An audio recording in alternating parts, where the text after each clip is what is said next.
지수는 살짝 오르는 것 같은데 종목은 하락 종목이 좀 더 많고 또 뚜렷하게 시장을 이끌어주는 쪽은 없습니다. 절대 전략 이쯤에서 세워보겠습니다. 토마토 투자 클럽 김정수 전문가입니다. 안녕하세요. 네, 안녕하세요. 반갑습니다. 김종수 전문가입니다. 전문가님 오늘 장 한마디부터 알려주세요. 오늘 장 한마디는 두 글자인데요. 절충 이렇게 표현해봤습니다. 묵직하게 한 단어로 이렇게 표현을 해주셨는데 절충 어떤 의미인가요? 조건이 맞아야 된다라는 의미인데요. 요거를 좀 자세하게 말씀을 좀 드리자고 한다면 지금 시장은 저는 여전히 수급 공백으로 좀 보고 있기 때문에 모든 주식이 다 같이 올라가기가 굉장히 어려운 구조다. 그래서 일정 수준의 현금은 저는 계속 관리를 해야 되는 게 기본이다라고 그동안 계속 말씀을 좀 드리고 있고요. 그리고 바이오 제약은 플랫폼 쪽을 좀 투자하시고 그다음에 실적이 확실히 확보된 IT 반도체나 자동차를 따라가지 말고 가격이 왔었을 때 좀 매매하자. 실적이 좀 담보가 되는 거죠. 그러니까 여기서 절충이라는 의미는 지금은 풍부한 유동성은 아닌데, 그죠? 풍부한 유동성은 아닌데 그렇다고 실적이 완전히 박살나는 기업들은 또 아니거든요. 그러니까 여기서 절충이라는 거는 그래? 그러면 실적이 확실히 좋아지는 기업을 따라가지만 않으면 되겠네. 가격이 맞는 자리에서만 사면 되겠네. 그리고 풍부한 유동성이 다시 펼쳐지기 전까지는 좀 끌고 가는 것보다는 매매하는 게 좋겠네. 그죠? 그러니까 유동성이 아니니까 비싸게 사지 않는 거고 풍부한 유동성 장세가 오기 전에는 가격으로 매매하는 거죠. 대신 조건이 실적이 확실히 잡힌 애들. 이렇게 포인트를 잡고 있는 거고 그 다음에 지수하고 좀 별도로 우리가 생각해 볼 수 있는 게 2015년도에 우리나라가 지수가 박스권에 장기간 갇혀졌을 때가 있었습니다. 2015년도에 코스피 지수가 정말 안 갔었고요.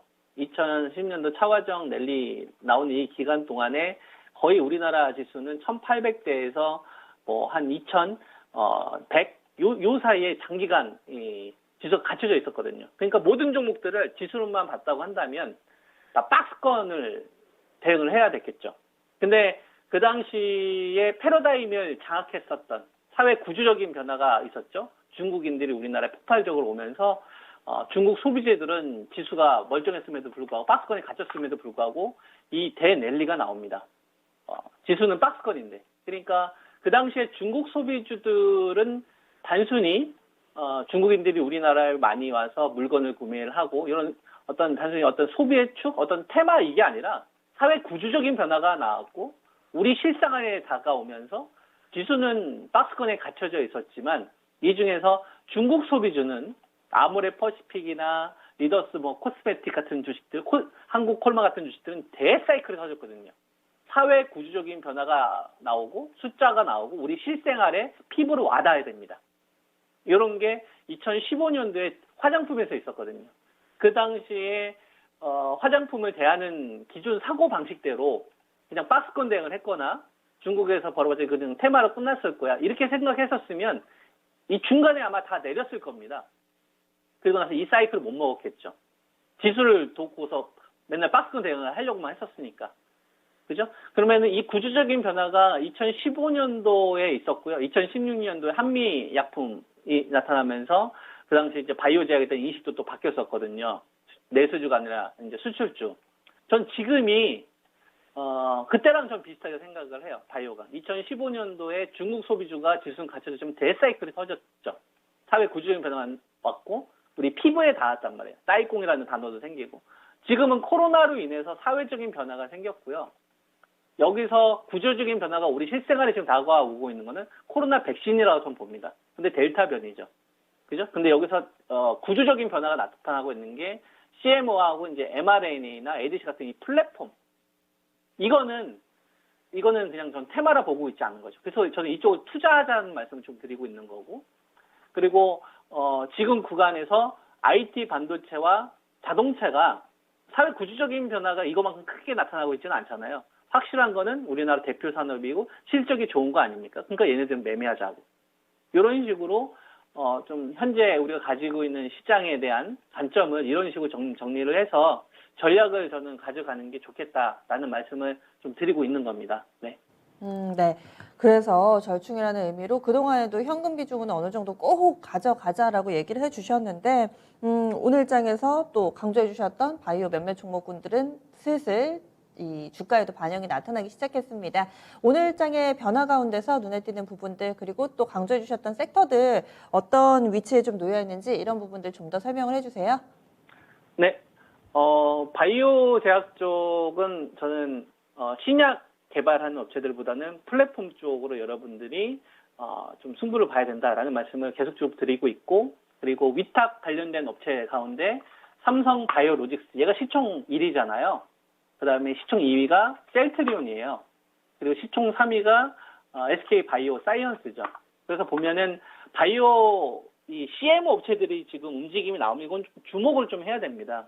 어떤 명분이 좀 더해졌냐면, 지금 미국에서 모더나나 화이자 이 mRNA 백신 가격이 인상이 됐잖아요. 그러면 모더나나 화이자 관련된 주식들이 이익이 좋아질 거라는 건 우리가 예상할 수 있잖아요. 왜냐하면 가격 인상이 10에서 20% 선 정도가 올라가게 되니까 관련된 기업들은 아무래도 모멘텀이 새로 생길 수가 있겠죠. 그러니까 모더나나 화이자가 뭡니까? mRNA잖아요. 그러니까 mRNA 관련된 주식이 하다못해 매매를 하더라도 다른 업체들보다 유리하겠구나. 이렇게 고려를 하시면 좋을 것 같고, 위탁 생산 관련된 업체 가운데서 SK 바이언스나 이제 삼성 바이오로직스, 그 다음에 한미약품, 녹십자, 그 다음에 한미 사이언스, 그 다음에 이제 ST팜, 뭐 이런 업체들이 대표적으로 있는데, 이렇게 생각하시면 좋을 것 같습니다.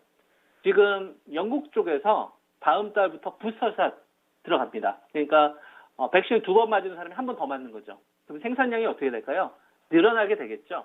그러면 이런 명분을 시장에서 던져졌는데, 삼성 바이오로직스나 SK 바이오사이언스 같은 이런 대형주들이 움직이게 되면 저는 녹십자도 그렇고 한미약품도 그렇고 그다음에 에스팜도 그렇고 위탁 생산이 가능한 업체에 대한 투자 심리는 저는 얼마든지 바뀔 수 있다고 보거든요.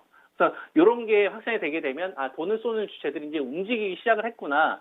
이렇게 여러분들이 좀 생각을 하시고 접근하시면 좋을 것 같고요. 그리고 RNA 쪽을 잘 봐야 된다 말씀 좀 드리고 있는데, 나이백이나 올릭스도 최근 들어서 좀 조정이 좀 나왔었고요. 그리고 반등을 좀 시도하고 있는 이런 구간 가운데서 뭐 자금이 좀 들어오는 게 뭐 서린바이오, 그다음에 그 안트로젠, 그죠? 그다음에 이제 셀루메드가 이제 아이진, mRNA 효소 쪽 공급하는 업체들이잖아요. 그러니까 아무래도 현재 시장에서는 이 중심 키워드를 다른 쪽으로 빼앗길 생각이 없겠구나. 이렇게 좀 여러분들이 이해를 하시면서 전략을 세우시면 좋을 것 같고, 반도체 쪽 같은 경우는 저는 삼성전자와 관련된 제 생각은 83,000원과 아래쪽은 75,000원을 의견을 드리고 있습니다. 그래서 지금은 삼성전자가 죽기도 그렇고 강하게 치고 나가기도 어렵죠. 만약에 유동장세가 있다고 한다면 이런 것도 적극적으로 하면 되겠지만 그렇지 않다. 그리고 자동차 쪽도 보면은 현대차도 제가 여러분들이 말씀드린 게 20만 5천 원과 19만 1천 원 정도가 오면 이건 가격이 메리트가 있다라는 말씀을 여러 차례 드리고 있지 않습니까? 그 가격이 아니면 굳이 자동차 쪽을 우리가 급하게 살 필요가 있겠느냐? 기아 자동차도 제가 말씀드리는 게 8만 3천 원에서 1차 방어가 이루어진다고 했잖아요. 그리고 나서 저거 사면 이익률은 기대 수익률은 크지는 않는데 한 7만 4천 원 정도 떨어졌으면 기대 수익률이 크다. 이런 뭐 등락이 안 나오고 중간에 반등 나올 수도 있지 않겠습니까? 그랬었을 경우에는 사지 않는 거죠. 왜냐하면 내가 먹을 수 있는 기대 수익률이 높지 않으니까. 그렇게 되면 다른 쪽에서 또 키워드가 등장할 수 있잖아요. 예를 들면 내가 배터리를 사고 싶었었는데 신흥 SEC가 달려갔거나 이런 주식들도 지금 최근 들어서 가격 조정이 나오고 있지 않습니까? 그리고 에코프로 비행 같은 경우도 보면은 최근 들어서 계속 신고가를 가고 있지만 신규 진입자 입장에서는 어렵거든요.